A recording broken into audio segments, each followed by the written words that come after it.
And the Don of the Hoop Collective. There he is. Where is he? Brian Windhorst. All right, download and subscribe wherever you get your podcasts to the Hoop Collective, by the way. Windy, the Warriors have the best record in basketball, and they're must-see TV every night. And they're on ESPN this evening playing the Celtics. But the real news here is that the team has begun ruling Klay Thompson out of upcoming games, which actually means he's getting close enough for it to even be a question. That's exciting. What's the latest on Klay Thompson that you're hearing? Well, the fact that Klay Thompson did not come on this road trip, even though Steph Curry was on the edge of this record, tells you how serious he is about getting back. He wanted to stay back in San Francisco so he could be able to go with the Warriors G League team, continue to get live action practice. And look, I don't know what Klay Thompson is going to be when he comes back. But when you talk to people around the Warriors, they say he is not looking to make a ceremonial return. He wants to return and instantly be a significant addition. He wants to hit the ground running. Obviously, that's a big ask, being out 2 seasons, but there have been whispers in and around the Warriors these last 2-3 months that Klay is looking good. So when he does come back, I would have some reasonable expectations because he has them for himself. You know, given what you just said, what can we realistically expect of him? And both sides of the floor, Windy. I'm not talking about getting your own shot, anything like that. But in the act of shooting the ball, I think he's probably the best shooter ever. If just the shooting of the ball, he's incredible and can get incredibly hot. And he's also a great defender. So both sides of the floor, what can we realistically expect? Well, remember, he once had a game where he scored like 50 points and took like 9 dribbles. So I have no doubt that even if he's not 100% movement-wise, he's going to make shots. And with the Warriors and the way they operate their offense, they will generate him open shots. What will happen is as soon as he gets out on the court, the opposing team will applaud, and then they will immediately test him defensively. They will run him from one side of the court to the other, and he will take shots. We will see how he can trail defenders as a defender and how he can challenge shots. And then we'll get a good feel. But again, Klay has been preparing for that. He has been running around against teenage G Leaguers to get ready to play at the NBA speed, and we'll see when he comes back. I don't think he comes back on the court unless he thinks he can be relatively close to himself defensively.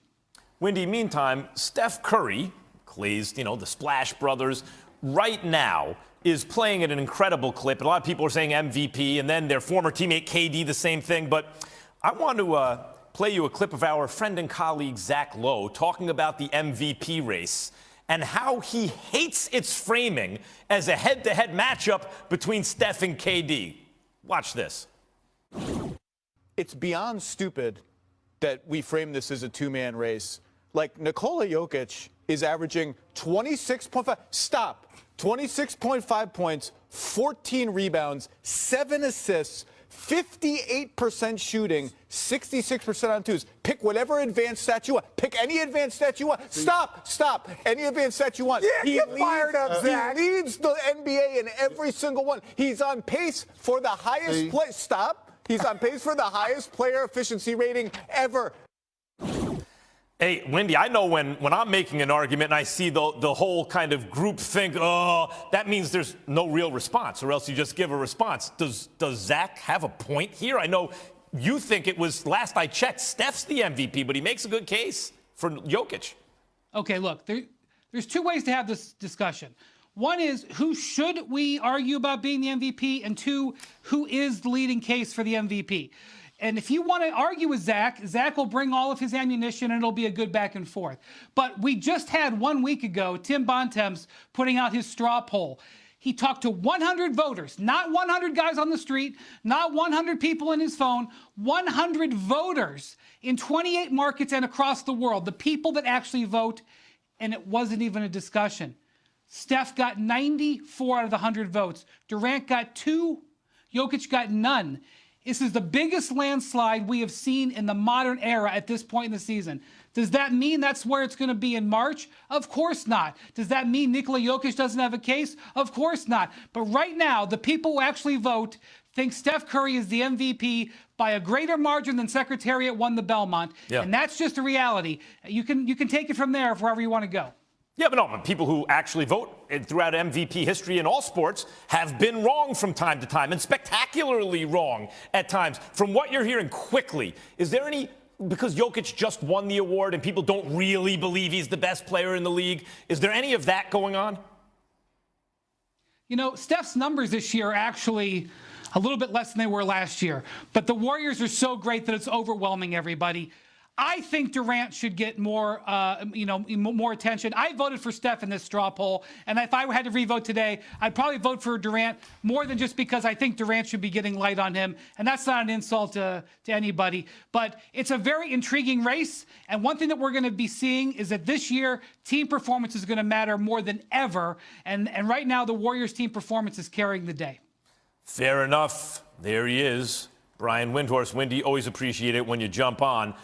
Our NBA. Curry made history at Madison Square Garden last night, passing Ray Allen as the all-time three-point leader. We're joined now to discuss it by a man whose grandmother yells at him on my behalf, NBA analyst Kendrick Perkins.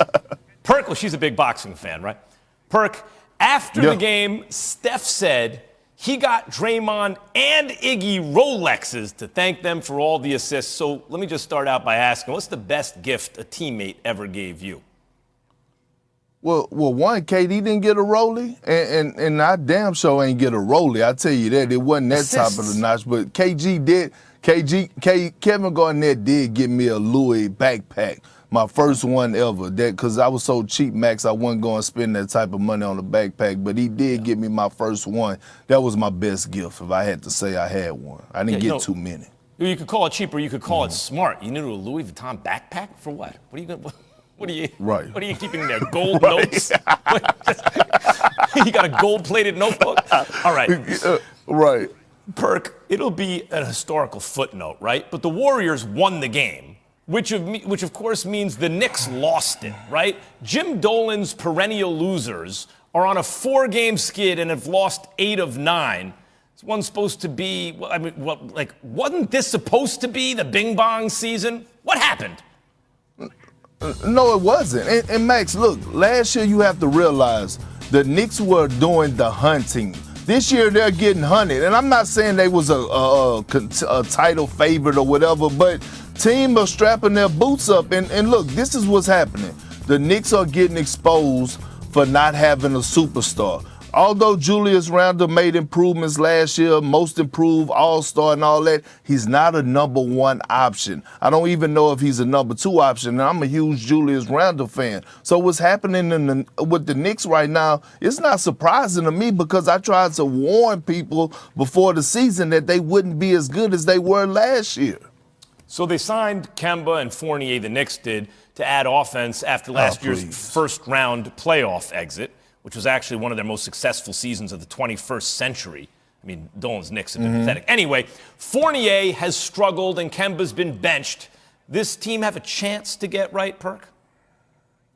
No, they don't. Because here's the thing. I watched Evan Fournier a lot along with Kemba Walker. Even if Kemba does get inserted back into rotation, he's not moving the needle. I think right now what the Knicks have to do is that they have to move some pieces and try to land something else. Because right now this team just don't have it. And it's not no knock on anybody. It's not a knock on R.J. Barrett or Julius Randle. It's just that they're not them guys. And until they get them guys with the way that the East has reloaded and you talking about a lot of organizations has gotten better in the Eastern Conference. The Knicks, they the ones that didn't. Evan Fournier and Kemba Walker just not moving the needle like that.